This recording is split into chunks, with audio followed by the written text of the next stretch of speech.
Bonjour à tous chers mortels, c'est Dragma, on se retrouve pour les lectures manga et j'ai choisi 3 titres un peu random, je vous l'avoue déjà d'avance, et aussi un petit peu plus différents de ce que là j'ai l'habitude de présenter. En général je présente très souvent des titres, bon c'est vrai que j'ai la particularité de présenter des titres que vous connaissez pas forcément, ça va être encore le cas, mais là ces derniers temps j'étais beaucoup dans des gros titres genre Beastar, Prison School, voilà des titres que beaucoup de gens connaissent. Là on va partir sur des titres un peu moins connus et qui je pense méritent quand même d'avoir leur petite visibilité. Alors on attaque en premier avec Peleliu qui je pense, je suis pas sûr, j'ai pas encore vérifié mais je regarderai à C4, qu'on est plus très loin de la fin vu comment c'est en train de se tourner. Alors Peleliu, qu'est-ce que ça se passe?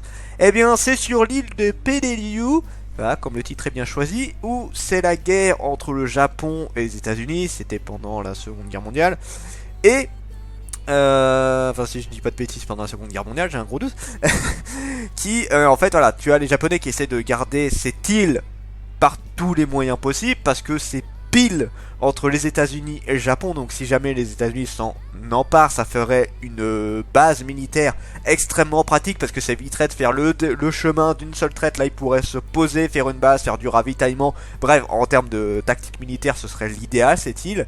Sauf que voilà, les Japonais sont vraiment déterminés à ne pas la laisser, donc ça va être une grosse guerre, donc États-Unis vs Japon. Le gros intérêt du manga, c'est que déjà ils ont fait ça d'une façon très enfantine, c'est-à-dire que déjà c'est beaucoup plus abordable, c'est-à-dire beaucoup plus de monde peuvent le regarder, même des enfants limite pourraient le regarder celui-là. Bon, même si bon, je le conseillerais pas forcément des enfants, mais à la limite c'est plus abordable pour un public un peu plus jeune, dans le sens où voilà, ça reste quand même assez trash, hein, dans le sens où voilà, tu vois des membres exploser, tu vois des cadavres qui sont en pourriture, ce genre de truc là. Mais d'une façon plus soft, voilà, beaucoup plus soft que ce qu'on pourrait avoir l'habitude de voir dans des mangas de guerre beaucoup plus bourrins, vous voyez. Donc bon, le manga est plus abordable, ça permet quand même d'être un peu moins choqué par ce qui se passe, mais bon, même si c'est la dure réalité de la guerre, hein, faut pas se le cacher quand même. Et du coup, c'est tiré de faits historiques. Alors, je sais pas si les personnages sont réels, mais ce qui s'y est passé, les lieux, ce genre de trucs-là, c'est tiré de faits historiques, c'est tiré de témoignages d'anciens soldats, des quelques survivants de la bataille, en fait. Donc voilà, c'est assez intéressant, et tu apprends aussi certains trucs par rapport à tout ça. Le manga est vachement intéressant. Alors, moi, je regarde un peu tous les sujets, et ce qui est historique m'intéresse énormément. Et là, non, c'est vraiment pas mal du tout. J'ai vraiment bien aimé Peleliu, j'attends de voir comment ça va se terminer, parce que je ne connais pas le dénouement de cette guerre-là, même si je me doute que ça doit être les États-Unis qui gagnent. Je sais que pour la finale, hein, mais pour cette bataille en particulier, je ne sais pas qu'est-ce qui s'est passé. Donc voilà, Peleliu en tout cas, très bonne, c'est une bonne continuité, on en est au 7ème tome, et c'est toujours aussi excellent, y a pas de problème. Ensuite on attaque avec Au Grand Air, 8ème tome déjà, mine de rien, ça j'en parle très souvent dans ce manga là, je pense que vous le connaissez maintenant, que j'apprécie beaucoup ce style de manga là également. C'est un manga en catégorie détente, c'est-à-dire que vous attendez pas à une histoire de malade, ne vous attendez pas à des rebondissements de fous furieux, on est dans un manga qui est là pour se détendre, pour profiter, pour pas se prendre la tête.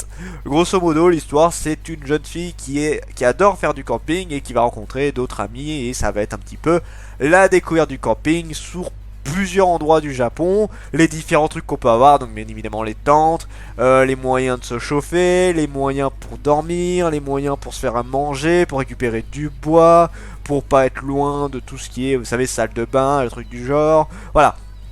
Et il t'explique en fait, grosso modo, les différents petits trucs du camping. Alors, moi le camping, ça m'intéresse sans plus, hein, je vais pas vous le cacher, c'est pas quelque chose qui m'intéresse énormément. Mais, on a un côté très agréable, même si encore une fois les personnages ne sont pas ultra charismatiques. On a des personnages très sympathiques, très hauts en couleur, qui sont là pour agrémenter toute cette petite ribambelle de rigolade, on va dire ça comme ça. Donc voilà, le manga est juste agréable à lire. Tu profites, tu te détends, tu profites des petits paysages, tu profites des les petits trucs à la con que tu peux avoir de temps en temps. Voilà, on est dans cette idée là. Donc voilà, le manga, c'est de la détente. Et on finit avec Frère Aloé. Frère Aloé, ouh, je sais pas si beaucoup de gens l'ont lu ce manga là, parce que je sais que c'est pas un manga qui est méga connu, et je sais que d'ailleurs que très peu de gens en ont parlé. Encore une fois, ça je suis un peu deg. Oui, oui, j'ai un truc que je reprocherais alors je vais pas dire ça pour tout le monde, mais pour certains de mes collègues youtubeurs.